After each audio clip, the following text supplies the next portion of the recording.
뿌리 깊은 나무는 흔들리지 않는다. 말씀 연구 시간입니다. 오늘은 20번째 시험을 이기는 생활, 이런 주제로 함께 말씀을 연구하겠습니다. 우리가 신앙생활을 하면서 시험에 면제되고 예외적인 사람은 아무도 없을 것입니다. 이미 우리가 예수 그리스도를 믿음으로 구원을 받은 사람이지만은 최종적인 구원이 아직도 남아있기 때문에 사단은 그 최종적인 구원에 이르기 전에 우리를 주저앉히고 우리를 타락시켜서 그 구원을 상실하도록 하기 위해 끊임없이 다양한 방법으로 우리를 유혹하고 시험합니다. 사단은 우리를 파멸시키고 멸망시키기 위해서 유혹하지만은 하나님은 또 우리를 연단시키고 강화시키기 위해서 우리를 또 시험해요. 그러면 사단이 하는 시험과 하나님이 하는 시험은 어떤 차이가 있으며 그것이 무엇인지를 우리가 정확하게 이해하는 것은 시험을 면할 길이 없는 이 세상의 삶에서 그것을 정확하게 이해할 때 시험을 이기는 생활, 하나님이 주시는 시험도 이기고 사단이 하는 시험도 이겨 최종적인 승리자로서 하나님 앞에 설 수 있기 때문에 시험을 이기는 생활이란 주제로 우리가 함께 연구하는 것은 의미가 있습니다. 성경에는 세 가지 종류의 시험이 있는 것으로 우리가 정리할 수 있는데요. 첫 번째는 시험, 보통 우리가 말하는 유혹입니다. 유혹. 마태복음 4장 3절에 시험하는 자가 예수께 나와서 이르되 네가 만일 하나님의 아들이거든 명하여 이 돌들로 떡덩이가 되게 하라. 우리가 아는 대로 사단이 3번 예수님을 시험했잖아요. 자, 야고보 1장 13절 14절에는 사람이 시험을 받을 때에 내가 하나님께 시험을 받는다 하지 말지니 하나님은 악에게 시험을 받지도 아니하시고 친히 아무도 시험하지 아니하시느니라. 조금 이상하지요. 왜냐하면 다른 성경 구절에 우리가 두 번째 살필 아브라함을 시험하시려고 그를 불러서 이삭을 바치라고 했는데 야고보 1장 13절 14절에는 하나님은 아무도 시험하지 아니한다고 하니 시험하시는 장면이 있음에도 불구하고 시험하지 않는다 하는 말씀이 충돌을 일으키니까 무언가 성경은 모순된 것이 아니고 우리가 거기에서 조화를 찾아내는 측면에서 시험의 구체적인 내용, 종류를 알 때에 이 말씀들이 서로 모순되지 않는 것을 확인할 수가 있습니다. 시험, 첫 번째 사단이 하는 시험, 우리가 유혹이라는 단어로 바꾸어서 이해할 때에 그것은 사람의 정욕과 세상의 풍조를 이용하여 결국에 우리를 넘어뜨리고 파멸시키려고 하는 사단이 주도권을 가지고 하는 것을 시험, 유혹으로 우리가 이해할 수 있겠어요. 결국에 유혹, 시험은 사단이 주도적으로 하는 그것은 그리스도인 생애에서 하나님의 말씀을 불순종하고 결국에 파멸시키기 위해 사단이 주도적으로 하는 것을 가리켜서 유혹이라 한다. 산상보훈 116페이지에 시험은 죄를 짓도록 유인하는 것이므로 하나님께로부터 오는 것이 아니고, 하나님께로부터 오는 것은 우리를 죄를 짓도록 유인하는 것이 아니라는 거예요. 이 말씀에 이미 시험은 누구로부터 오는 거? 하나님께로부터 오는 것이 아니고 사단과 이 시험의 주체가 나오지요. 유혹의 주체가 우리 마음속의 악에서부터 오는 것이다. 두 번째로 시험, 하나님께서는 아무도 시험하지 않는다고 했는데 창세기 22장 1절에는 하나님께서 아브라함을 시험하시려고 그를 부르시되 하는 말씀이 나오잖아요. 이때는 테스트입니다. 테스트.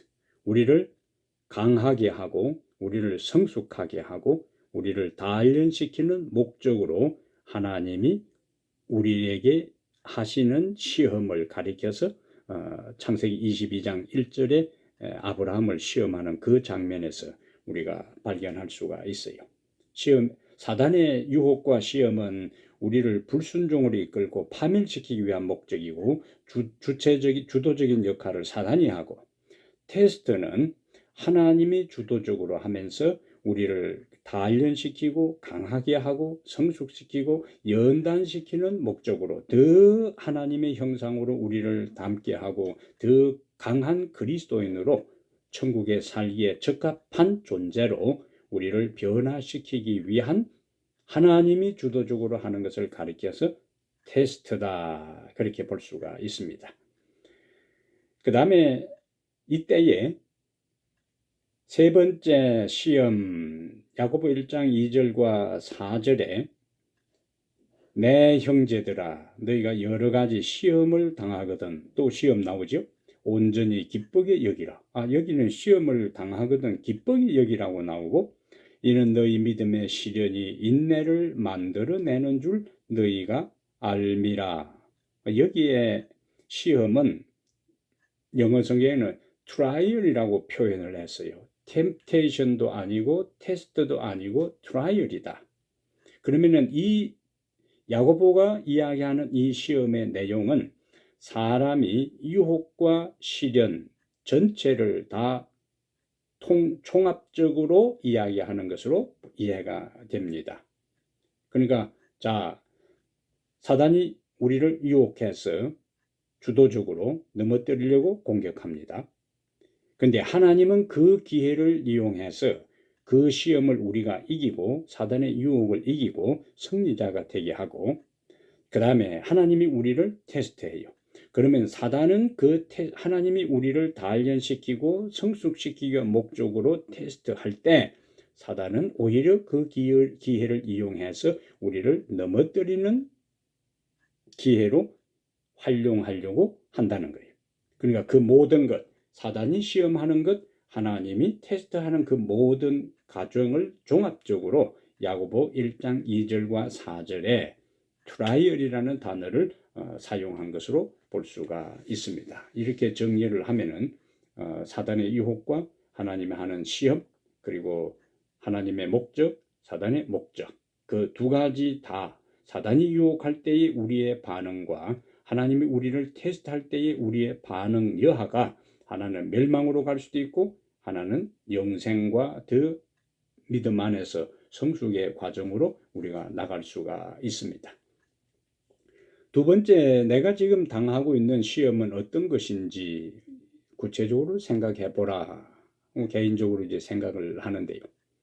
모든 악의 근원은 사단입니다. 그런데 사단이 항상 직접적으로 우리를 공격하는 것이 아니라 사단은 세 가지 방법으로, 세 가지 통로로 우리에게 접근해서 우리를 멸망시키려고 하지요. 하나님께로부터 떨어지게 하고 불순종하게 하고 결국 파멸시키려고 공격을 합니다.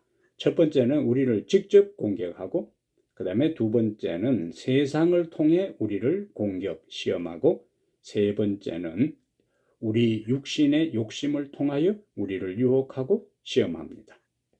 그래서 내가 어떤 시험에 빠져 있을 때에 이것이 사단의 직접적인 공격인지 하나님께서 테스트하는 것인지 세상을 통해 우회 전략으로 오는 것인지 내가 내 속에 있는 죄를 발판으로 삼아 사단이 나를 넘어뜨리려고 하는지 그것을 기도하면서 정확하게 분별하고 깨닫는 것이 중요한 것이지요. 왜냐하면 그 공격이 누가 공격의 주체인가, 시험의 주체인가 하는 것을 정확하게 영적으로 분별해야만이 대응 전략이 나오잖아요. 상대가 탱크로 공격해 오면은 우리도 탱크든지 아니면은 비행기로 공격하든지 대포로 공격하든지 전략이 소총수로 공격해 오면은 또 대응 전략이 다른 것처럼 사단이 우리를 공격하고 시험할 때에 그 세 가지 형태에 대한 것들이 어느 것인가 하는 것을 영적 분별력을 가지고 판단하는 것이 필요하다는 것이죠. 자, 그러면 첫 번째 사단은 4번에 직접적으로 우리를 공격하는데 사단이 직접적으로 우리를 공격할 때 목적은 이거요. 이 직접적인 공격은 우리가 가지고 있는 하나님에 대한 의식, 하나님의 임재의식을 희미하게 만들거나 우리와 하나님의 관계를 의심하게 하기도 하고 하나님의 말씀과 그의 신실성을 부정하게 하기 위한 목적으로 사단이 직접적으로 공격하는 거예요. 자, 직접 사단이 공격한 대상이 유다를 어떻게 공격했는지를 보면은 누가복음 22장 3절에 12 중에 하나인 가로신이라 부르는 유다에게 사탄이 들어가니, 유다에게 사탄이 직접 들어갔다고 했어요. 그 다음에 13장, 요한복음 13장 2절에는 마귀가 벌써 시몬의 아들 가룟 유다의 마음에 예수를 팔려는 생각을 넣었더라. 누가는 사단이 유다에게 들어갔다 그랬고 요한은 예수님을 팔려는 생각을 유다의 마음에 풀어 넣었다고 이야기했어요. 결국에 사단이 들어갔다는 말이나 예수님을 팔려고 하는 생각을 넣었다 하는 이러한 것들은 우리의 정신세계가, 우리의 생각과 감정과 정신세계가 사단의 지배 아래 들어간 것을, 유다가 사단의 지배 아래 들어간 것을 사탄이 들어간 것으로 표현하고 마음에 예수를 팔려는 생각을 넣은 것으로 표현을 한 것으로 이해가 갑니다. 그래서 중요한 것은 여기 교회정은 5권 310페이지에 생각이 잘못되면 감정도 잘못될 것이다. 생각과 감정이 합하여 도덕적 품성을 이룬다. 그대가 그리스도인으로서 생각과 감정을 제지하지 않기로 결심한다면 그대는 악한 천사들의 영향 아래 놓이게 되고 그들이 들어와서 그들을 지배하도록 초청하는 것이다. 그러니까 사단이 우리를 공격하는, 시험하는 공격 루트, 통로가 우리의 생각과 감정이라는 것이죠. 이 생각과 감정을 우리가 통제하지 못하고 사단에게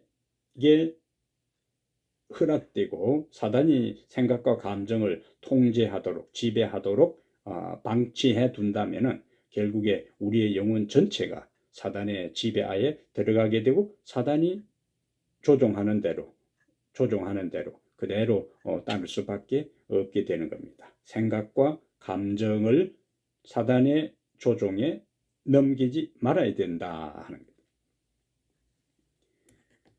그 다음에 와이프인을 공격한 사단에 대한 이야기는 여러분들이 이제 읽어보시고 우리가 자주 이 이야기들을 인용하고 또 설교할 때도 사용하는 내용이지.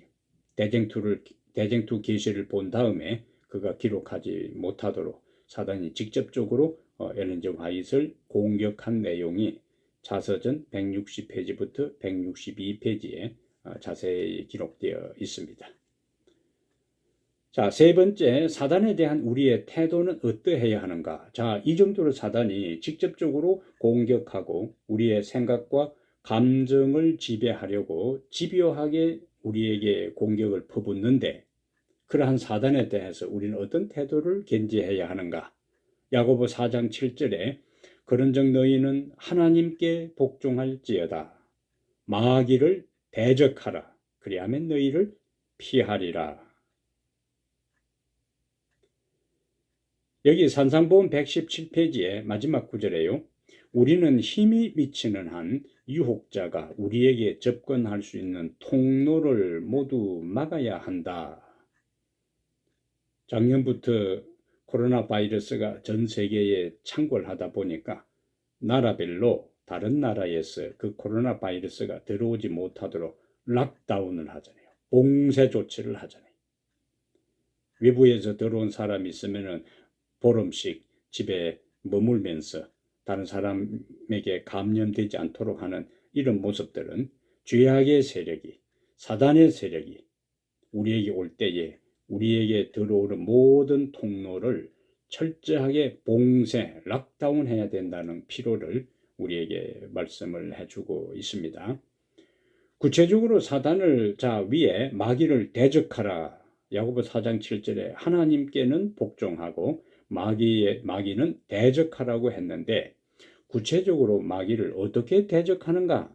그것이 예수님께서 사단의 공격, 시험, 유혹을 받을 때 취한 모습을 보면은 거기서 우리가 아이디어를 얻을 수가 있습니다.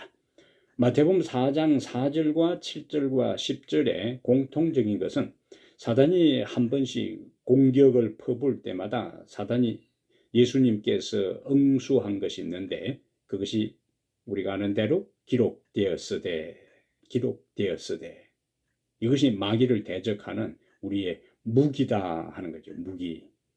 자, 시대소망 122페이지에 예수님은 어떤 수단을 통하여 사단과의 투쟁에서 승리하셨는가? 다른 말로 하면 사단의 유혹과 시험의 공격을 어떻게 그가 막아낼 수 있었는가? 그것은 곧 하나님의 말씀이었다. 마귀를 대적하는 것은 하나님의 말씀을 가지고 우리가 하나님 말씀이라는 무기를 가지고 대적하는데 그는 오로지 하나님의 말씀으로 말미암아서만 시험을 대항할 수 있었다. 기록되었으되라고 그는 말씀하셨다. 하나님의 말씀 가운데 있는 약속은 모두 우리의 것이다.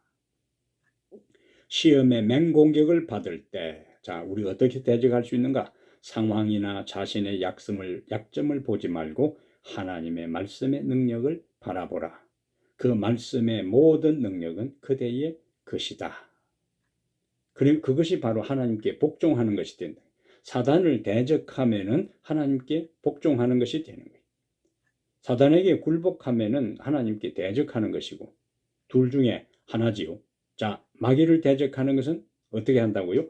기록된 하나님의 말씀을 가지고 응수하는 것이 마귀를 대적하는 방법이고 그러면은 그 말씀 안에 하나님의 능력이 있기 때문에 그 모든 능력으로 우리는 마귀를 대적하고 승리자가 될 수가 있다.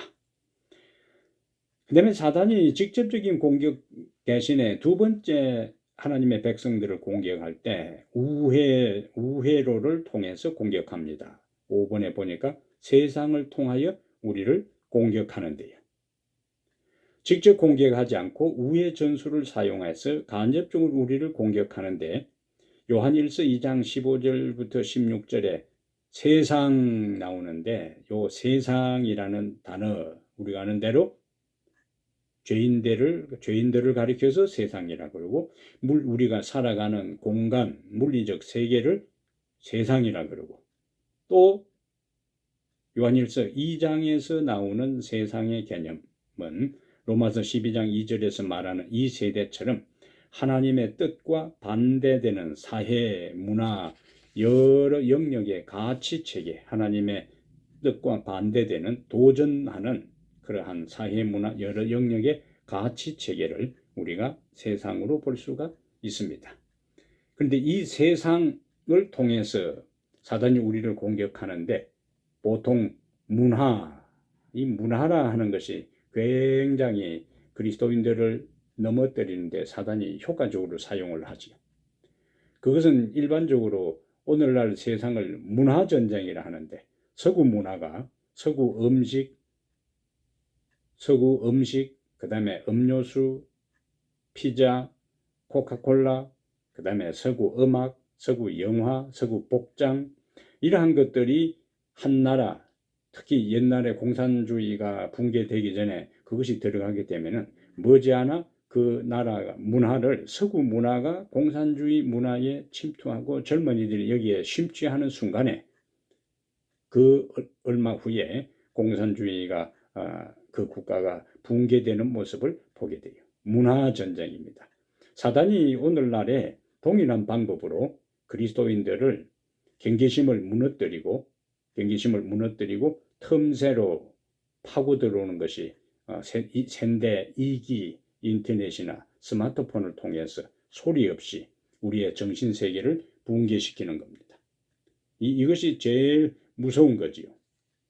경계심을 누그러뜨린 다음에 그 다음에 어느 틈인가 우리의 생각과 가치관과 사상을 장악해버리니까 사상이 장악되는 순간에 나머지는 그 사상과 가치관에 따라 살아가게 되니까 사단이 완전히 효과적으로 그리스도인들을 조종하게 되고 하나님의 말씀과는 멀어지게 만드는 그러한 일들을 효과적으로 하고 있는 겁니다.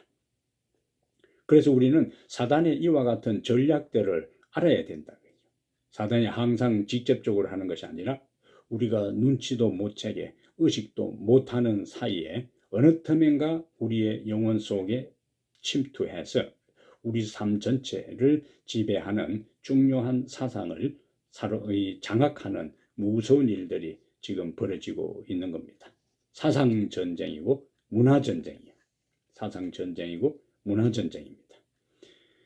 그러면은 세상이 우리들의 욕심을 자극해서 우리들이 아직도 죄성이 남아 있으니까 사단이 그 죄성을 발판으로 해서 우리에게 침투해 들어오는데, 요한은 요한일서 2장 16절에서 이 세상에 있는 모든 것이 육신의 정욕과 안목의 정욕과 이생의 자랑이니 다 아버지께로부터 온 것이 아니요 세상으로부터 온 것이라 그랬죠. 육신의 정욕은 음탕한 감각적 쾌락이나 부패한 마음의 정욕이요, 안목의 정욕은 눈을 통해 들어오는 소욕, 부패하고 사악한 정신적 욕망과 희열을 이야기하고, 이생의 자랑, 자신의 우월함을 드러내기 위해 세상적인 가치를 제일로 삼고 사는 자기중심적인 생활이 바로 이생의 자랑으로 볼 수가 있습니다. 자, 두 번째, 위의 세 가지 영역 중에서 나에게서 가장 강한 시험거리는 무엇인가 생각해보라. 각 사람에 따라서요, 성장 배경이나 자신이 가지고 있는 가치관이나 형성된 사상에 따라 어떤 사람은 1번이 치명적인 유혹이 될 수 있는 사람이 있고, 어떤 사람은 안목의 정욕이, 어떤 사람은 이생의 자랑이 그 사람에게 치명적인 약점이 될 수가 있습니다. 근데 사단은 각 개인의 특성을 오랫동안 연구해서 그 사람의 약점이 무엇인지를 정확하게 갈파하고 그 사람의 입감을 던지는 거예요. 육신의 정욕이 약한 사람에게는 육신의 정욕으로, 안목의 정욕이 약한 사람에게는 안목의 정욕으로, 이상의 자랑이 약한 사람에게는 그것을 입감으로 던져서 자기 영역 안으로 끌어들어오기 때문에 자신에게 약점이 무엇인지를 정확하게 갈파하는 것이 필요하고, 그것을 강화시키기 위해서 그 약점이 강점이 되도록 하기 위해 하나님께 간구하고 그 방법을 찾는 것이 그리스도인에게 필요한 내용이 되는 겁니다. 자, 세 번째, 이러한 시험에 어떻게 대처해야 하는가? 세 가지, 육신의 정욕, 안목의 정욕, 이생의 자랑이라는 동시다발적인 이러한 루트로 사단이 우리 속에 침투해 들어오는데, 이것을 어떻게 막아야 하는가? 마태복음 6장 33절에 그런즉 너희는 먼저 그의 나라와 그의 의를 구하라. 그리하면 이 모든 것을 너희에게 더하시리라. 그 앞에 나오는 것이 마태복음 6장 19절부터 34절에 우리의 마음을 공격하는 다양한 형태의 세상의 염려들이 있습니다. 그 세상의 염려들, 욕망들, 물질주의, 소비주의 사회 속에 살아가는 우리에게 눈에 보이는 화려한 집과 자동차와 아름다운 옷과 또 금에 담기는 음식들, 이러한 유혹이 끊임없이 우리에게 들어와요. 이러한 때에 그것들을 우리는 우리 스스로 피할 수는 없어요. 그것이 아무리 창궐하고 넘친다 할지라도 이미 우리 속에 하나님의 말씀으로 채워 있고 우리가 영적인 삶을 살고 경건한 생활을 살 때에는 들어올 공간이 없어요. 그런데 우리 내면 속에 하나님과의 관계가 단절되어 있고 빈 공간이 있을 때에 그 빈 공간에 세속적인 가치들과 모든 것들이 들어올 수밖에 없는 것입니다. 그래서 먼저 무엇을 우리 마음에 채울 것인가, 그것이 중요한 것이죠. 성령을 우리 마음속에 채우고 말씀을 채우고 하나님의 은혜로 가득 차 있을 때는 세상의 그러한 모든 것들이 우리를 매혹시키고 그것에 끌려가게 하는 것이 아니라 그 가치보다 더 높은 가치, 그 기쁨보다 더 높은 기쁨이 이미 경험되어 있을 때는 그것에 흔들리지 않을 수가 있는 겁니다. 가장 중요한 것은 매일매일의 영적인 삶이지요. 그래서 네 번째, 우리가 돌아보아야 할 경건 생활의 영역을 생각해 보라. 신앙생활 자체가 지난번에도 신앙은 생활이다. 우리의 삶의 모든 영역이 경건생활의 영역 안에 포함되어 있는데 하나님과의 교제, 우리의 가정생활에도 부부관계나 자녀관계, 의식주, 우리의 취미생활, 우리가 살아가는 삶의 현장의 직장, 다시 말하자면 우리의 모든 생활의 영역에서 항상 경건이라는 하나님 앞에서의 그리스도인다운 하나님을 의식하고 의지하는 그 삶이 어느 삶의 한 부분만이 아니라 삶의 모든 총체적 영역에서 그것이 이루어져야 된다는 거예요. 여기서도 우리가 경건 생활의 영역이 우리 삶의 총체적 영역이 돼야 된다는 이 필수적인 이야기 속에서 자신의 삶의 영역에서 등한히 되고 있는 경건의 영역이 무엇인지를 또 확인할 필요가 있지요. 왜냐하면 모든 영역에 경건 생활에 기초해서 우리 삶이 유지된다면 사단이 파고 들어올 영역이 없는 겁니다. 승리자가 될 수가 있죠. 여섯 번째, 사단은 육신의 욕심을 통해 우리를 공격한다. 자, 사탄은 사람들이 본능적으로 가지고 있는 육신의 욕심을 통해 공격을 하기도 하는데 세상을 통한 공격은 외부로부터 오는 공격이고 육신의 욕심을 통한 공격은 내부로부터 오는 공격이라 할 수가 있습니다. 우리 모두에게는 다 본능적인 욕구가 있어요. 그것은 성적 욕구나 생리적 욕구가 있는데 그 본능적인 욕구 자체가 죄가 아니고 그 욕구를 사단은 경계선 너머에 하나님이 정한 법도 안에서 그것을 본능적 욕구를 만족시키고 사용하는 대신에 그 경계선을 벗어나가도록 하는 것이 사단의 시험이 되는 겁니다. 그 중에 이제 밑에서 보는 것처럼 다윗의 경우가 바로 하나님께서 정한 경계선 넘어 본능적 욕구가 있었던 것을 하나님이 정한 법도 안에서가 아니라 그 경계선을 넘은 것이 문제라는 거지. 사단이 육신의 욕심을 통해 공격한데 이 다윗이 패한 이유가 되는 겁니다. 그러면은 다윗은 실패했는데 요셉은 승리했어요. 왜 다윗은 실패하고 유사한 시험인데 요셉은 승리했을까? 그 본질적이고 결정적인 차이를 우리가 정확하게 아는 것은 우리가 유사한 상황에 처했을 때에 다윗의 길이 아니라 요셉의 길이 될 수 있기 때문에 정확한 차이를 파악하는 것은 아주 필수적인 일이라 하는 생각이 듭니다. 그럼 다윗이 왜 실패했을까? 하나님의 마음에 합한 사람이고 그의 힘든 인생 가운데서도 끊임없이 하나님을 의존하고 의지했던 그 다윗이 왜 넘어지고 말았을까? 부조 선지자 717페이지에는 다윗의 실패의 요인들을 아주 정확하게 엘렌 G. 화이트이 지적하고 있어요. 밑에서 셋째 줄에 유혹하는 자가 다윗의 마음을 점령할 기회를 포착한 것은 그 다음에 이제 표현이 중요하다고 생각이 들어요. 그가 안일하고 방심하고 있던 이때였다. 모든 일 다 마찬가지잖아요.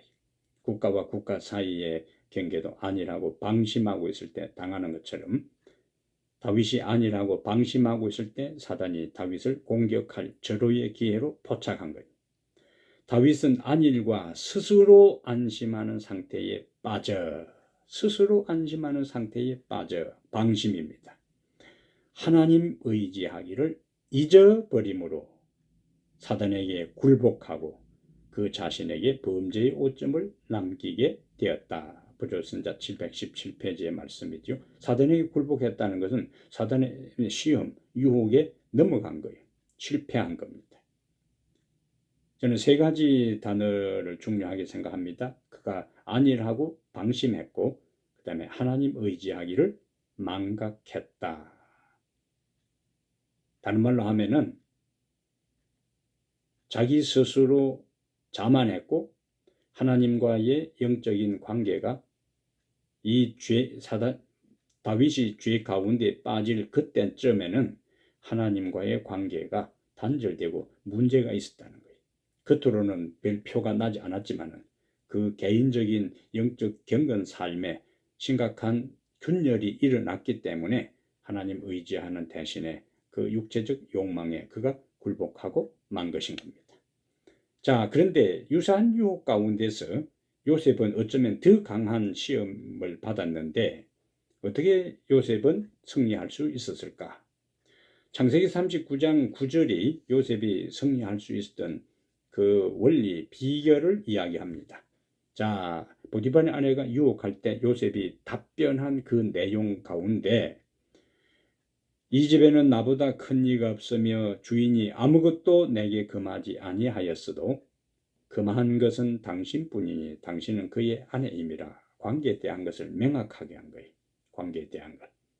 그런즉 내가 그 다음에 관계에 대한 것을 명확하게 했고, 두 번째는 내가 어찌 이 큰 악을 행하여 하나님께 죄를 지으리까. 요셉은 그 순간에 하나님을 의식했어요. 관계를 정확하게 이야기했고 하나님을 의식한 겁니다. 근데 다윗은 앞에서 뭐라고 이야기했어요? 하나님 의지하기를 망각했어요.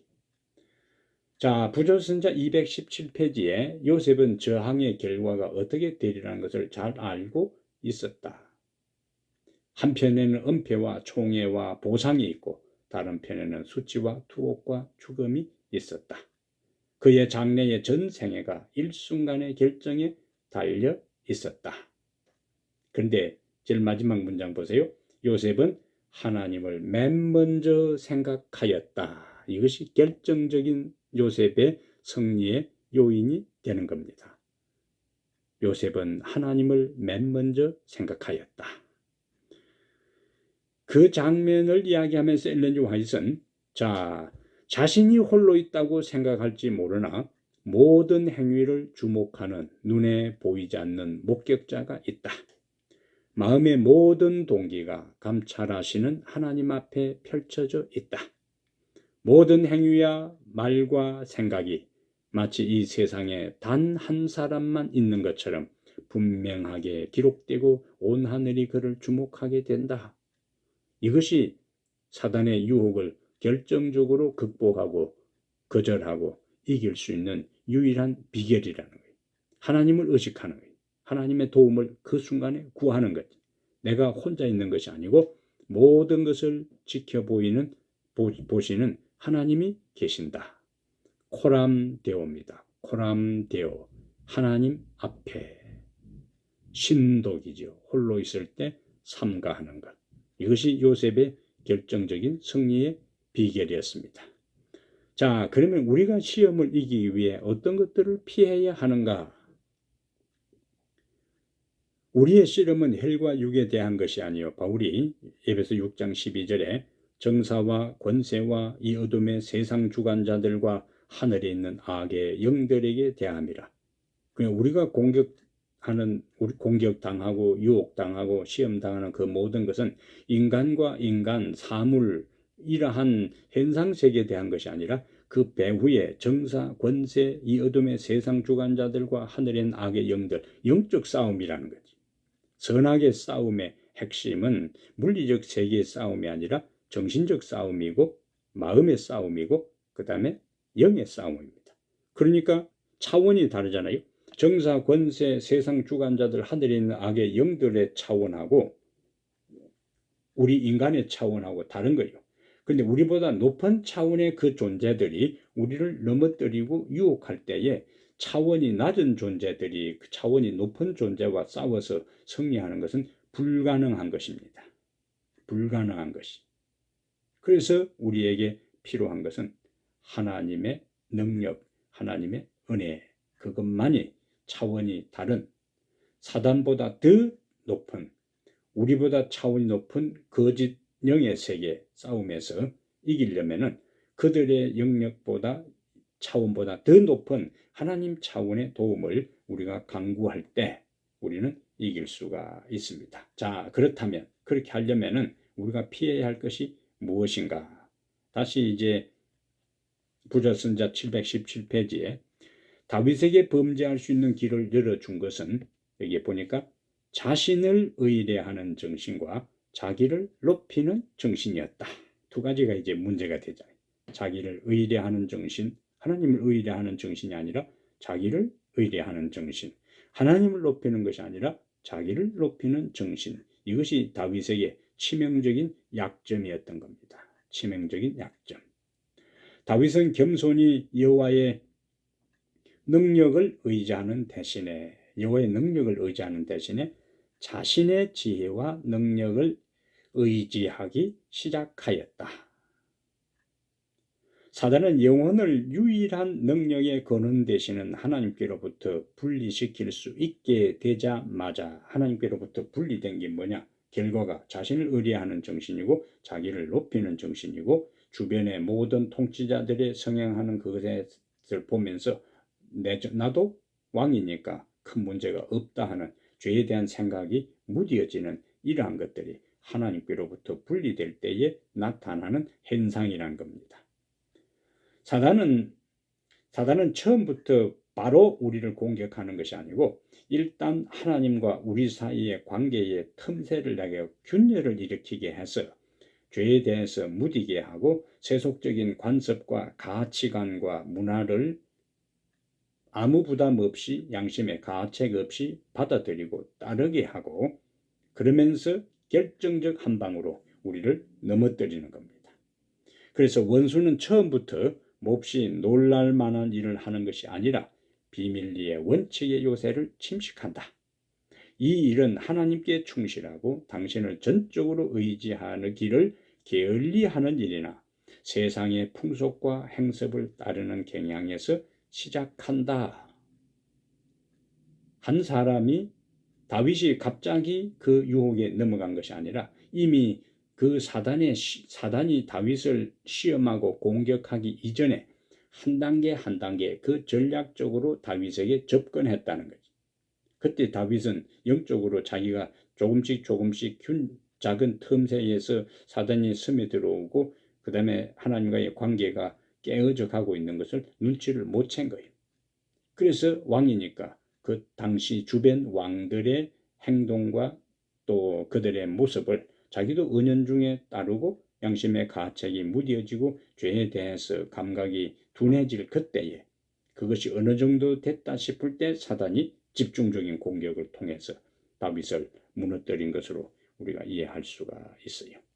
그래서 자기를 의뢰하는 정신 대신에 하나님을 의뢰하고 자기를 높이는 대신에 하나님을 높이고 하나님의 지혜와 능력을 끊임없이 간구하고 구할 때는 어떠한 사단의 전체적인 세력이라 할지라도 절대로 우리를 넘어뜨릴 수가 없습니다.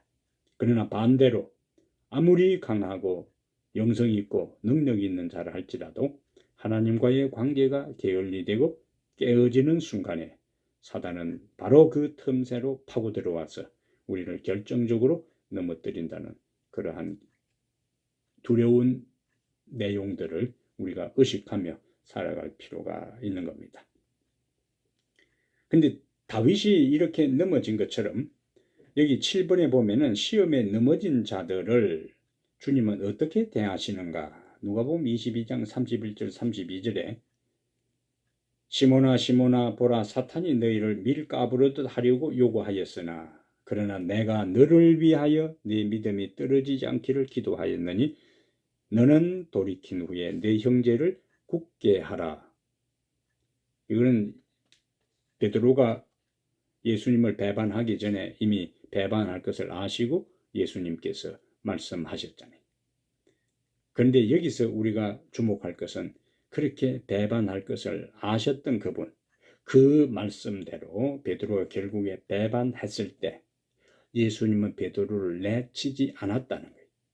그리고 다시 그에게 기회를 주고 다시 그를 제자로 삼아 위대한 사명을 맡겨주시고 그에게 끝까지 믿음을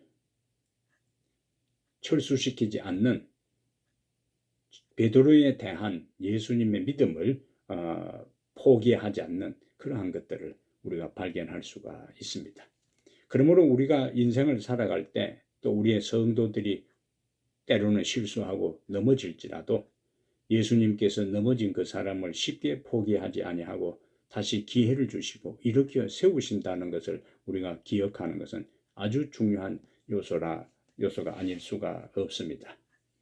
그처럼 자신만만했던 베드로가 넘어지고 또 하나님 마음에 합당했던 그 다윗이 넘어졌을 때 하나님은 그를 포기하지 않았다는 것, 기회를 주시고 회개의 기회를, 경고의 기회를 주어서 다시 당신의 목적을 위하여 사용하신 것을 알 수가 있습니다. 물론 넘어진 것 때문에 고통을 겪었고 다윗도 사무엘하 11장 12장 이후부터 다윗의 가정과 국가와 개인에게 엄청난 시련이 연속적으로 일어나는 것을 통해 죄를 범하는 것을 우리가 참으로 두려워해야 되고 하나님 앞에 근신해야 된다는 메시지를 우리가 동시에 발견할 수 있음과 함께 넘어졌다 할지라도 우리는 희망을 포기하지 말고 다른 사람을 정죄하지 말고 다시 그리스도께로 이끌어서 일어설 수 있도록 돕는 것이 우리 스스로 넘어졌을 때 그 은혜를 인하여 다시 일어서고 다른 사람이 넘어졌고 실수하고 유혹에 넘어졌을 때 그런 사람을 정죄하고 비난하고 손가락질하는 것보다 베드로를 향한 예수님의 모습과 다윗을 향한 하나님의 자비의 모습을 우리도 갖고 희망을 가져야 된다 하는 말씀이죠. 자, 8번째, 시험 받을 때 피할 수 있는 분은 누구인가? 잠언 18장 10절에 여호와의 이름은 견고한 망대라 의인은 그리로 달려가서 안전함을 얻느니라. 여기 산상본 118페이지에 그 사랑은 사단의 모든 기만과 공격에 대해 난공불락의 요소가 된다. 예수님 안에 거할 때 안전하다는 거죠. 시골에서 닭을 키울 때 병아리가 부화되면 어떤 문제 위험하다 싶으면 병아리들이 다 암탉의 날개 안으로 숨습니다.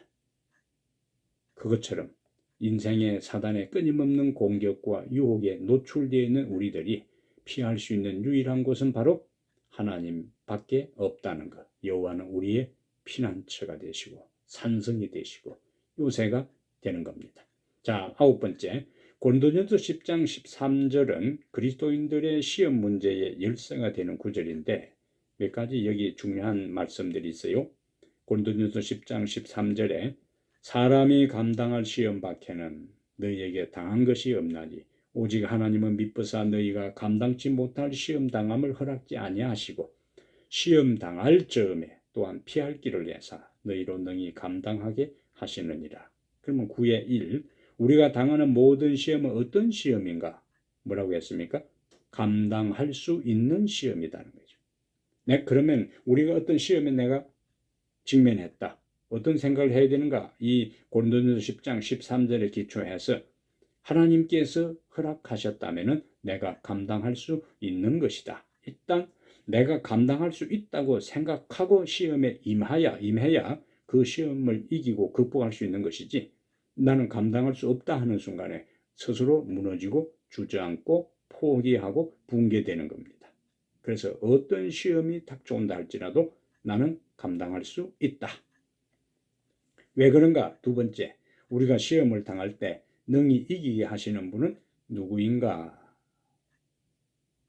하나님께서 이기게 하시는, 하나님께서 시험을 허락하셨다면은 그 시험을 허락하신 하나님이 우리가 감당할 수 있는 능력을 주실 것이고, 그 다음에 3번째, 하나님이 시험을 제거해 주시는가? 하나님은 시험을 제거해 주시지는 않아요. 우리가 가는 앞길에 어떤 문제를 미리 제거해 주는 것이 아니라 피할 길을 주시는 겁니다. 그리고 그 모든 어려움을 극복할 수 있는 능력을 주시는 거예요. 그것이 4번째라고요. 시험을 제거해 주시는 대신에 4번째, 우리를 위해 하나님이 무슨 일을 하시는가? 감당할 능력을 주시는 겁니다. 정리하면 우리가 당하는 모든 시험은 감당할 수 있고 그 시험을 당할 때 하나님이 이기게 하시고 하나님은 우리에게 그 시험을 제거해 주는 대신에 피할 길을 주시고 그리고 그 시험을 감당할 수 있는 능력과 지혜도 주신다. 얼마나 든든하고 확신에 찬 말씀인지 모르겠습니다. 자, 10번째, 시험에 빠지지 않기 위해 우리가 할 수 있는 일은 무엇인가? 예수님께서 주기도문 가운데 마태복음 6장 13절에 우리를 시험에 들게 하지 마시옵고 다만 악에서 구하시옵소서. 시험을 자초하지 말라는 거예요. 기도는 항상 그런 시험에 안 들게 하는 거예요.